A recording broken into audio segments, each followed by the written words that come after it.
నేపాల్లో జల ప్రళయం కొనసాగుతూనే ఉంది. 2000 మీటర్ల ఎత్తులో హిమనీ నదాలు కరుగుతున్నాయి. 60 గంటల్లో మరొక విధ్వంసం మనం చూస్తున్నాం. అడుగడుగున మృతదేహాలు కనిపిస్తున్నాయి. ఎక్కడ కాలు పెట్టినా సరే శరీర భాగాలే.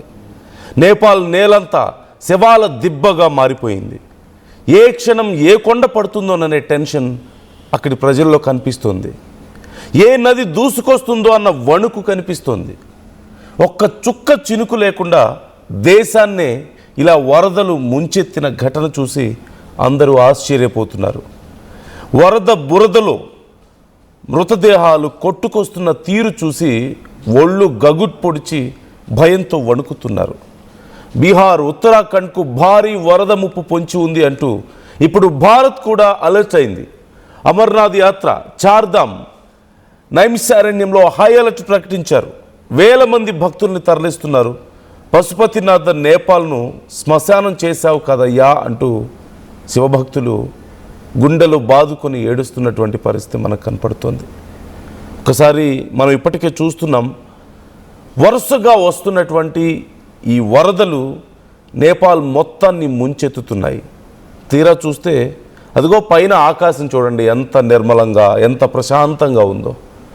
చాలా నార్మల్ సన్లైట్ కనిపిస్తుంది, డ్రై వెదర్ కనిపిస్తుంది, వెరీ రెగ్యులర్ డేస్. కానీ మరోవైపు ఈ వరదలు ఊళ్ళకు ఊళ్ళే తుడిచిపెట్టేస్తున్నాయి.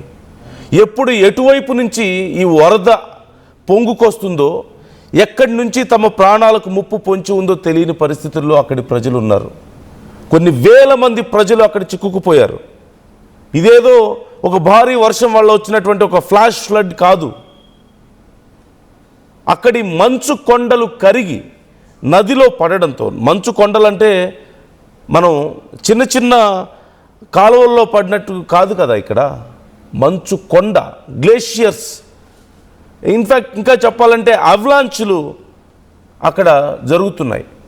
ఒక పెద్ద ఉత్పాతం, మంచు కొండ, ఒక భారీ కొండ గనక కరిగి ఒక్కసారిగా జారి అక్కడ ఉన్నటువంటి నదిలో పడిపోయింది. దానివల్ల నదిలో ఒక్కసారిగా ఒక పెద్ద కుదుపు, ఒక సునామీ లాంటి ఇంపాక్ట్ కనిపించింది. దానివల్ల ఆ నీరంతా కూడా చుట్టూ స్ప్రెడ్ అయిపోయింది, ఊళ్ళన్నీ ముంచేసింది. ఇప్పుడు ఆ మంచు మొత్తం కరుగుతుంది. జస్ట్ ఇమాజిన్ పరిస్థితి ఎంత దారుణంగా ఉందో. ఇప్పటికే 1468 మంది గల్లంతయ్యారు. ఒకరా, ఇద్దరా, 10 మందా, 100 మందా? 1000 మందికి పైగా, సుమారుగా 1500 మంది గల్లంతయ్యారు అంటూ తెలుస్తోంది. అండ్ ఈ సంఖ్య మరింత భారీగా పెరిగే అవకాశం కూడా కనిపిస్తుంది. వి డోంట్ నో ఇది డబుల్ అవుతుందో, ట్రిపుల్ అవుతుందో, ఇంకా ఎన్ని రెట్లు పెరుగుతుందో తెలియని ఒక భయంకరమైనటువంటి పరిస్థితి. కొన్ని వేల మంది కొట్టుకుపోయారు. దాదాపుగా 392 మంది మృతి చెందారు అంటున్నారు. అంటే అప్రాక్సిమేట్లీ 400 మెంబర్స్ ఇప్పటికే ప్రాణాలు కోల్పోయారు. 400 మంది. ఎన్ని కుటుంబాలు విధ్వంసం అయ్యాయో, విచ్ఛిన్నం అయ్యాయో మనం ఒకసారి చూడొచ్చు. ఇక ఎన్ని ఊళ్ళు కొట్టుకుపోయాయో, ఎన్ని ఇళ్ళు కొట్టుకుపోయాయో ఊహించుకుంటేనే భయం వేస్తుంది. ఇటు నేపాల్తో పాటు టిబెట్ వైపు కూడా ప్రాణ నష్టం, ఆస్తి నష్టం జరిగిందని చెప్తున్నారు. అక్కడున్న రోడ్లు, వంతెనలు, ఇళ్ళు, విద్యుత్ ప్రాజెక్ట్స్, సరిహద్దు మౌలిక వస్తువులకు సంబంధించిన అన్నీ కూడా కొట్టుకుపోతున్నాయి. కొన్ని ప్రాంతాలకు రోడ్డు మార్గం పూర్తిగా డిస్కనెక్ట్ అయిపోయింది. అక్కడ కనీసం సహాయక చర్యలు చేయడానికి కూడా అవకాశం లేదు. ఒక ఊరుకు ఊరు కొట్టుకుపోయి ఎవరో కొంతమంది బ్రతుకున్నారేమో అన్న ఆలోచనలో ఉండి అక్కడికి వెళ్ళి హెల్ప్ చేద్దామంటే 1-2 హెలికాప్టర్స్ లేదు, కొన్ని హెలికాప్టర్స్ని వాడుతున్నారు, కానీ అవి సరిపోవడం లేదు. రోడ్ కనెక్టివిటీ ఉంటే ఇమీడియట్గా అక్కడికి చేరుకోవడానికి అవకాశం ఉంటుంది. ఆ అవకాశం లేదు. మన దగ్గర మన ప్రాంతాల్లో కనుక ఒకవేళ ఇలాంటి వరదలు వస్తే కనీసం చిన్న చిన్న బోట్స్ వేసుకొని అధికారులు వెళ్తూ ఉండడం మనం చూస్తూ ఉంటాం. కానీ అదంతా కొండ ప్రాంతం, ఏటవాలుగా ఉండేటువంటి ప్రాంతం. చాలా వేగంగా వరద నీరు, బురదతో కూడినటువంటి ఆ ప్రవాహం ఉండేటువంటి ప్రాంతం. వాళ్ళు చిన్న చిన్న బోట్లలో వెళ్ళలేరు. ఖచ్చితంగా ఇది రోడ్ కనెక్టివిటీ ఆర్ హెలికాప్టర్స్తో ఎంతసేపు సేవ్ చేయగలుగుతారు? ఇప్పటికే ఎన్డీఆర్ఎఫ్, ఎస్డీఆర్ఎఫ్, లోకల్ పోలీస్ ఇలా అందరూ ఈ సహాయక చర్యల్లో నిమగ్నమై ఉన్నప్పటికీ కూడా ఇంకా ఇప్పటికీ 1468 మంది గల్లంతయ్యారు అంటే ఇక వాళ్ళలో ఎంతమంది ప్రాణాలతో బయటకు వస్తారు అనే క్వశ్చన్ వేస్తే కనీసం కొన్ని పదుల సంఖ్యలో వస్తారన్న నమ్మకాన్ని కూడా మనం పెట్టుకోలేని పరిస్థితి కనపడుతుంది. ఇప్పటికే ఆల్మోస్ట్ 400 మంది మృతి చెందారు అంటూ తెలుస్తోంది. ఇక ఎన్ని వందల మంది ఈ మృతుల సంఖ్య పెరగబోతోంది అనేది తలుచుకుంటేనే భయం వేస్తుంది. ఈ ఐస్ రాక్, ఈ అవలాంచ్ కారణంగా భారీగా నీరు, మంచు, రాళ్ళు నదిలోకి పడ్డాయి. ఆ కొండ మీద నుంచి జారినటువంటి రాళ్ళు, డస్ట్, అలాగే మంచు ఇవన్నీ ఆ నదిలో పడడం వల్ల అది బోటేకోసి, త్రిశూలి, నారాయణి నదుల్లో ఒక్కసారిగా వరదని పెంచేసింది. ఆ త్రిశూలి నది నీటి మట్టం చాలా తక్కువ సమయంలోనే కొన్ని రెట్లు పెరిగిపోయింది అంటూ కూడా తెలుస్తుంది. టిబెట్ వైపు వరద శిథిలాలతో ఒక బ్యారియర్ లేక్ ఏర్పడింది అంటూ అధికారులు హెచ్చరిస్తున్నారు. అంటే కొండ మీద నుంచి జారి పడినటువంటి మంచు నదికి అడ్డంగా పడడం వల్ల అక్కడ ఒక రిజర్వాయర్ లాంటి కండిషన్ ఏర్పడింది. ఆ రిజర్వాయర్ లాగా మొత్తం నది ప్రవాహాన్ని ఒక రకంగా ఆపేసింది. ఆ కొండల మధ్యలో అది ఏర్పడి ఆ మొత్తం వాటర్ ప్రవాహాన్ని ఒక్కసారిగా ఆపేసి ఉంచింది. ఒక రిజర్వాయర్లో కనుక మనం నీరు ఎలా స్టోర్ చేసి ఉంచుతామో అలా ఉంచింది ఆ కొండల మధ్యలో. ఇప్పుడు అధికారులు హెచ్చరించేది ఏంటంటే మరొక ప్రమాదం పొంచి ఉంది. ఒకవేళ గనక అది మంచు గనక పూర్తిగా కరిగిపోయిందా, ఆ ఆనకట్ట గనక తెగిందా, అనుకోకుండా ఏర్పడినటువంటి ఆనకట్ట గనక తెగితే మరొక భయంకరమైనటువంటి వరద ఆ ప్రాంతాన్ని ముంచెత్తే అవకాశం ఉంది అని చెప్తున్నారు. ఇప్పుడు వచ్చిన లాంటి మరొక భయంకరమైనటువంటి ఉత్పాతం సంభవించే అవకాశం ఉందని చెప్తున్నారు. అంటే ఇంకెంత భయంకరమైన నష్టాన్ని మనం చూడబోతున్నామో, పరిస్థితులను చూడబోతున్నామో ఊహించుకుంటేనే ఇన్ఫ్యాక్ట్ ఊహకు కూడా అందడం లేదు అలాంటి పరిస్థితి. ఒకసారి ఒక వరద వచ్చింది, కొన్ని వందల మందిని ముంచేసింది, కొన్ని ఊళ్ళను తుడిచిపెట్టేసింది. ఇక అయిపోయిందిలే ప్రమాదం, ఇదిగో ఇది ప్రమాద తీవ్రత అనుకునే లోపే దాన్ని మించిన మరొక భయంకరమైన వరద రెడీగా ఉంది, మీకు ఏ క్షణమైనా వచ్చి మిమ్మల్ని మింగేయచ్చు అని చెప్తుంటే అక్కడి ప్రభుత్వాల పరిస్థితి అయినా ఎలా ఉంటుందో మనం ఊహించుకోవచ్చు. After all we are just human beings, మనుషులం. మనం చూసాం కదా 4-5 అంతస్తుల ఎత్తున కొండల మధ్యలోంచి దూసుకొస్తున్నటువంటి ఆ వరద ప్రవాహాన్ని చూసి పరిగెడుతున్న వాళ్ళు ఇక ఒకానొక సమయంలో ఆగిపోయారు. పరిగెత్తినా మనం తప్పించుకోలేము, శివయ్య నువ్వే చూసుకో అని చెప్పేసి వదిలేసినటువంటి పరిస్థితి, ఆశలు వదిలేసుకుని అక్కడ కూర్చున్నటువంటి పరిస్థితి మనం చూసాం. 4-5 అంతస్తుల భవనాలు సైతం పేక మేడల్లాగా కూలిపోతుంటే, రోడ్లు, బ్రిడ్జిలు అన్నీ కొట్టుకుపోతుంటే ఇక ఇది మన స్థాయి దాటిపోయింది అని చెప్పి మనుషులు కూడా కొన్ని సందర్భాల్లో హోప్ని వదిలేసినటువంటి సందర్భాన్ని మనం చూస్తున్నాం. Such a devastating situation. So ఇప్పుడు నేపాల్ నుంచి వస్తున్నటువంటి ఈ నదులు భారత్లోకి ప్రవేశిస్తాయి కాబట్టి ముఖ్యంగా బీహార్, ఉత్తరప్రదేశ్ ప్రాంతాల మీద అధికారులు ఇప్పుడు నిఘా పెట్టారు. భారత ప్రభుత్వం ఇప్పటికే బీహార్, యూపీ ప్రభుత్వాలతో కూడా ఎప్పటికప్పుడు కమ్యూనికేట్ చేస్తూ ఉంది. సరిహద్దు ప్రాంతాల్లో ఎన్డీఆర్ఎఫ్ బృందాలను హై అలర్ట్లో ఉంచారు. నేపాల్ వరదల వల్ల ఇంకా బీహార్లో కానీ యూపీలో కానీ ఇంపాక్ట్ స్టార్ట్ అవ్వలేదు, కానీ ఆ వరద నీరంతా కిందకే రావాలి కాబట్టి ఇటువైపే వచ్చే అవకాశం ఉంది. నదుల్లో ఒకసారిగా వాటర్ లెవెల్స్ భారీగా పెరిగే అవకాశం ఉంది, ఇక్కడ కూడా వరదలు వచ్చే అవకాశం ఉంది అని చెప్తున్నట్లుగా మనకు కనపడుతోంది.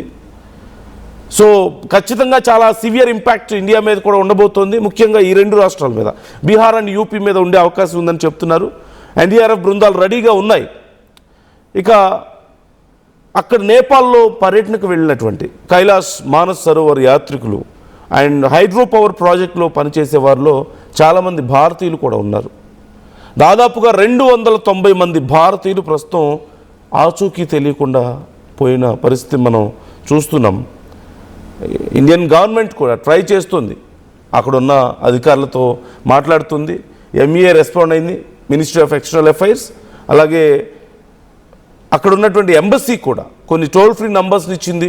ఒకవేళ మీకు తెలిసిన వాళ్ళు ఎవరైనా, మీకు సంబంధించిన వాళ్ళు ఎవరైనా అక్కడికి వెళ్తే వాళ్ళ ఆచూకీ కోసం ఆ టోల్ ఫ్రీ నంబర్స్కి కూడా కాల్ చేయొచ్చు. కాల్ చేసి అట్లీస్ట్ మీ వాళ్ళకి సంబంధించిన ఏదైనా సమాచారం దొరుకుతుందేమో ట్రై చేయడానికి అవకాశం ఉంది. ఇప్పటి వరకు 290 మంది భారతీయులు ఇంకా కాంటాక్ట్లోకి రాలేదు, అంటే మిస్ అయి ఉన్నారు. వాళ్ళలో ఎంతమంది ఉన్నారో ఎంతమంది లేరో గుర్తించడం కష్టం. బట్ కొన్ని వందల మంది భారతీయులు ప్రాణాలు కోల్పోయారు. ఇది మాత్రం ఒక భయంకరమైనటువంటి నిజం. 84 మెంబర్స్ ఇప్పటి వరకు రక్షించబడ్డారు. 63 మంది ఈ 84 మెంబర్స్లో 63 మెంబర్స్ త్రిశూలి-1 హైడ్రో పవర్ ప్రాజెక్టులో పనిచేస్తున్న భారతీయ కార్మికులు అంటూ తెలుస్తుంది. అలాగే తమిళనాడుకు సంబంధించిన వాళ్ళని 21 మందిని కూడా రక్షించారు. వీరు కైలాస్ మానస్ సరోవర్ యాత్రకు వెళ్ళిన వాళ్ళు అంటూ కూడా తెలుస్తుంది. ఒక్కసారి ఆర్టీవీ అంటే ఈ ప్రమాదం ఇంత భయంకరమైనటువంటి వరదలకు అసలు ఏం కారణమైంది? ఒక చుక్క వాన లేదు, వాతావరణం ఇంత ప్రశాంతంగా ఉంది, ఆకాశం అంతా బాగానే ఉంది, కానీ ఇంత భారీ వరదలు ఎక్కడి నుంచి వచ్చాయి ఆల్ ఆఫ్ సడన్గా అని అర్థం కాని వాళ్ళకి ఇదిగో ఆర్టీవీ చూపిస్తుంది. మీకు ఏం జరిగి ఉండొచ్చు అనేది మీకు అర్థమవుతుంది. ఒకసారి మీరు చూడండి, అలా జరిగింది. పైన ఉన్నటువంటి మంచు కొండ ఒక్కసారిగా ఒక భారీ మంచు కొండ విరిగి నదిలో పడిపోయింది. అండ్ దెన్ దిస్ చూడండి, చుట్టుపక్కల ప్రాంతాలకి ఆ వరద నీరు.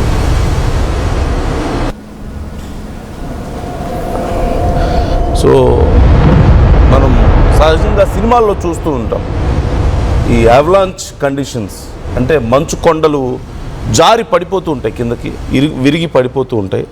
అలాంటిదే ఇక్కడ కూడా జరిగింది.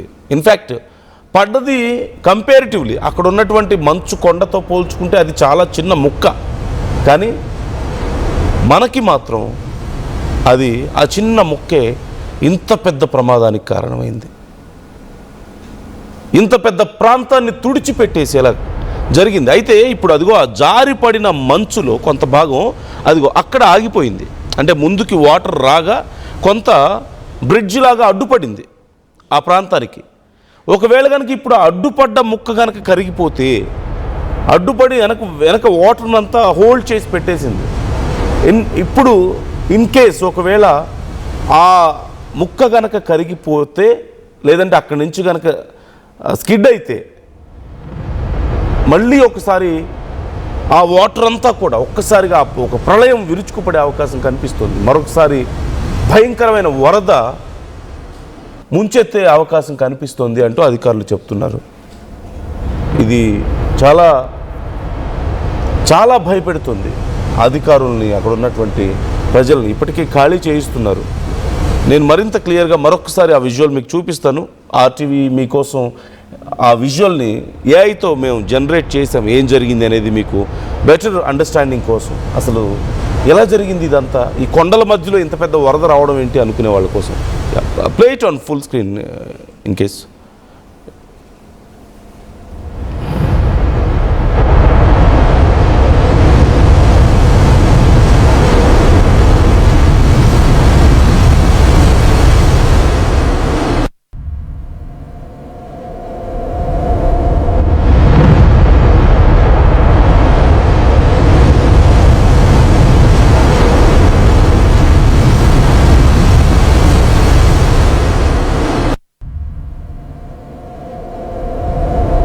చూస్తున్నారు కదా పరిస్థితి, ఇది ఇలా జరిగింది. సో ఎంఈఏ ఇచ్చినటువంటి డీటెయిల్స్ ప్రకారం చూస్తే, మినిస్ట్రీ ఆఫ్ ఎక్స్టర్నల్ అఫైర్స్ ఇచ్చినటువంటి డీటెయిల్స్ ఒకసారి మనం చూస్తే, 73 మంది ఈ త్రిశూలి పవర్ ప్రాజెక్ట్స్లో పనిచేస్తున్నటువంటి భారతీయులు. మొత్తం మిస్ అయిన వాళ్ళ డీటెయిల్స్ ఇప్పటి వరకు వచ్చినటువంటి స్టాటిస్టిక్స్ మీ బేస్ చేసుకొని చూస్తే 73 మెంబర్స్ త్రిశూలి-1 పవర్ ప్రాజెక్ట్లో పనిచేస్తున్న భారతీయులు, అండ్ 37 మెంబర్స్ ప్లస్ మరొక 49. సో వీళ్ళంతా కూడా తమిళనాడుకు చెందిన 2 కైలాస్ మానస్ సరోవర్ యాత్ర బృందాలు. అంటే ఒక బృందం 37 మంది, ఒక బృందం 49 మంది. ఈ 2 బృందాలు కూడా ఇప్పుడు మిస్ అయ్యాయి. 32 మంది వెస్ట్ బెంగాల్కు చెందినటువంటి యాత్రికులు ఉన్నారంటున్నారు. అండ్ 61 మంది ఇతర రాష్ట్రాలకి చెందినటువంటి ఇంకా భారతీయులు ఉన్నారు. ఒక 33 మంది కేరళకు సంబంధించిన వాళ్ళు కూడా ఉన్నట్లుగా తెలుస్తుంది. ఓవరాల్గా 290 మెంబర్స్ మిస్ అయ్యారు అంటూ ఇప్పటికే MEA చెప్తుంది, మినిస్ట్రీ ఆఫ్ ఎక్స్టర్నల్ అఫైర్స్ చెప్తున్నటువంటి పరిస్థితి కనిపిస్తుంది. మరోవైపు మీరు ఇప్పటికే చూశారు, ఈషా ఫౌండేషన్ నుంచి వెళ్ళినటువంటి టీమ్స్ ఇక రాలేరు అంటూ ఈవెన్ సద్గురు కూడా కన్నీరు పెట్టుకున్నటువంటి పరిస్థితి. ఆయన కూడా బర్స్ట్ అయ్యారు. ఆయన కూడా ఎంతో బాధపడుతూ ఏడుస్తూ చెప్పినట్టు అనౌన్స్ చేసినటువంటి సందర్భం. Even whole Isha Foundation is in tears now. So ఒక్కసారి దీనికి సంబంధించి అక్కడున్న టూరిస్టులు ఏమంటున్నారో అక్కడున్న సిచ్యువేషన్కి సంబంధించి చూద్దాం. हमारे डैडी उधर वो हाइड्रो पावर पे काम करते थे, ऊपर 3A पे पता नहीं वो प्राविधि पे काम करते थे, नहीं मालूम। वो उनका सुबह ड्यूटी थे, अभी तक संपर्क नहीं हो गए। वो आपके पिताजी हैं, अब किस जगह से आए हो अभी? हम रसुआ। बथुआ से। काफी नुकसान है वहाँ पे। हाँ, वो कुछ भी नहीं है उधर, और सब कुछ कौन भी नहीं है। मेरा जान माल का काफी नुकसान हुआ। हाँ, मेरा आपके गौर परिवार नहीं के है। लोग भी मिसिंग हैं हाँ, क्या? मेरा बाप और माँ नहीं है। हाम्रा भन्सा विभागका 15 कर्मचारीहरू मिसिङ हुनुहुन्छ। उहाँको केही पत्ता लाग्छ कि भनेर म यहाँसम्म आएको। अनि यहाँ हाम्रो सुरक्षाकर्मी साथीहरूलाई यो मिसिङको लिस्टै बताउँछु। हमारे डैडी उधर वो हाइड्रो पावर पे काम करते थे, ऊपर 3A पे पता नहीं वो प्राविधि पे काम करते थे, नहीं मालूम। वो उनका सुबह ड्यूटी थे, अभी तक संपर्क नहीं हो गए। वो आपके पिताजी हैं, अब किस जगह से आए हो अभी? हम रसुआ। बथुआ से। काफी नुकसान है वहाँ पे। हाँ, वो कुछ भी नहीं है उधर, और सब कुछ कौन भी नहीं है। मेरा जान माल का काफी नुकसान हुआ। हाँ, मेरा आपके गौर परिवार नहीं के है। लोग भी मिसिंग हैं हाँ, क्या? मेरा बाप और माँ नहीं है। हाम्रा भन्सा विभागका 15 कर्मचारीहरू मिसिङ हुनुहुन्छ। उहाँको केही पत्ता लाग्छ कि भनेर म यहाँ సో ఇప్పటివరకు మనం చూసాం కదా, కుటుంబ సభ్యులను కోల్పోయి భర్తను కోల్పోయిన ఒక మహిళ, అలాగే తల్లిని కోల్పోయి ఒక చిన్న బిడ్డ, తల్లిని కోల్పోతే ఆ బిడ్డను ఎత్తుకొని అక్కడ ఉన్నటువంటి ఆ భర్త, ఇక తమ బంధువులు 20 మంది పోయారు, 25 మంది కనిపించడం లేదు అంటూ చెప్తున్నటువంటి మరొక అక్కడ ఉన్నటువంటి గ్రామంలోని కొంతమంది, ఇలా మనం చూస్తున్నాం. వాళ్ళెవ్వరికీ కూడా వాళ్ళు ఇక రారు అన్నటువంటి పరిస్థితి ఉందా అంటే అది తెలీదు. ఇక రారా అనే నమ్మకం లేదు, తిరిగి వస్తారనే నమ్మకం కూడా లేదు. ఒక గందరగోళ పరిస్థితి, చాలా కన్ఫ్యూజన్. మరోవైపు ఆ బురదలో ఇరుక్కుపోయి ఆ పెద్ద పెద్ద రాళ్ళు, బరువైనటువంటి ఆ బురద నీటి ప్రవాహంలో కొట్టుకుపోయి ఒక బొమ్మల్లాగా కొట్టుకుపోయి ఛిద్రమైనటువంటి శరీర భాగాలు ఎన్నో ఉన్నాయి. వాటిని ఇప్పుడు అక్కడ ఉన్న అధికారులు కలెక్ట్ చేస్తూ ఉంటే, అవి చూస్తుంటే ఒక రకమైనటువంటి నిస్తేజంలోకి పోతున్నారు అక్కడ ఉన్న ప్రజలందరూ కూడా, ఏమీ మాట్లాడలేక. అప్పటి వరకు చాలా సరదాగా ఉన్నటువంటి తమ వాళ్ళు అక్కడ ఉన్నటువంటి అందమైనటువంటి ప్రదేశాలను చూస్తూ, ఆ కొండలను చూస్తూ, ఆ శివయ్య దర్శనం చేసుకోవడానికి వెళ్ళిన కొంతమంది, కైలాస్ మానస్ సరోవర్ యాత్రకు వెళ్ళి ఏకంగా కైలాసాన్నే చూసామన్న ఒక అనుభూతిని పొందడానికి వెళ్ళినటువంటి ఎంతోమంది ఒక్కసారిగా వచ్చినటువంటి ఈ విపత్తుతో వాళ్ళందరూ కూడా ఒక రకంగా ఒక షాక్లో ఉన్నారు. పోయిన వాళ్ళు ఏం జరుగుతుందో అర్థమయ్యేలోపే పోయారు, ఉన్నవాళ్ళు ఏం జరిగిందో జీర్ణించుకోలేకపోతున్నారు ఇప్పటికి కూడా. అండ్ మరొకసారి ఇలాంటి విపత్తు పొంచి ఉంది అంటూ అధికారులు చెప్తున్నారు. సో ఇది ఇంకా భయపెడుతుంది. ఉన్న దాంట్లోంచి తేరుకోవడానికే ఎంత సమయం పెడుతుందో తెలియని సందర్భం ఉంటే, మరొకసారి ఇలాంటి విపత్తు రావచ్చు అని, ఇంతకంటే భయంకరమైన విపత్తు కూడా రావచ్చు అని అధికారులు చెప్తుంటే ఏమీ చేయలేక ఒక చేష్టలు ఉడికిపోయి చూస్తున్నటువంటి సందర్భం కనపడుతుంది.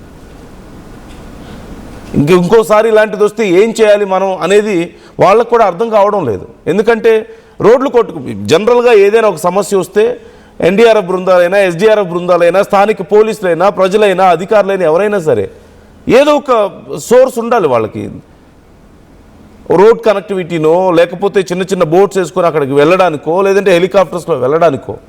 ఒక 5గురో 10 మందో 20 మందో 30 మందో అయితే హెలికాప్టర్స్లో అయినా వెళ్తారు, సేవ్ చేస్తారు, కొంచెం సిచ్యువేషన్ టఫ్ అయినా. అసలే కొండ ప్రాంతం చాలా ఏటవాలుగా ఉంటుంది, అందులోనూ భయంకరమైనటువంటి బురద నీరు పైనుంచి ప్రవహిస్తుంది. రాళ్ళు బురద కలిసి ఆ వాటర్ డెన్సిటీ భయంకరంగా పెరిగిపోయి కొండల నుంచి ప్రవహించడం వల్ల దాని వేగం మరింత యాక్సలరేట్ అయింది. అలాంటి కండిషన్లో ఇన్ఫ్యాక్ట్ ఊళ్ళే తుడిచిపెట్టుకుపోతున్నటువంటి ఆ సందర్భంలో జస్ట్ నార్మల్ హ్యూమన్ బీయింగ్స్ ఎంతవరకు అని ఫైట్ చేయగలుగుతారు ప్రకృతితో, ఎంతవరకు ఫైట్ చేసే అవకాశం ఉందని మీకు అనిపిస్తుంది? నష్టం జరిగిన తర్వాత దాని నుంచి రికవర్ అవడానికి ట్రై చేయడం తప్ప జరిగే సమయంలో ఆపగలిగే పరిస్థితి ఉందా? ఆ ప్రవాహాన్ని చూసిన తర్వాత కూడా అలాంటి ధైర్యం కానీ అలాంటి ఆలోచన కానీ మనం చేయగలుగుతామా? ఇంకోసారి అలాంటి ప్రమాదం జరుగుతుంది అని అధికారులు చెబుతుంటే, జరిగే అవకాశం ఉందని మనం వింటుంటే కనీసం సహాయక చర్యలు చేయాలన్న ఆలోచన అయినా వస్తుందా?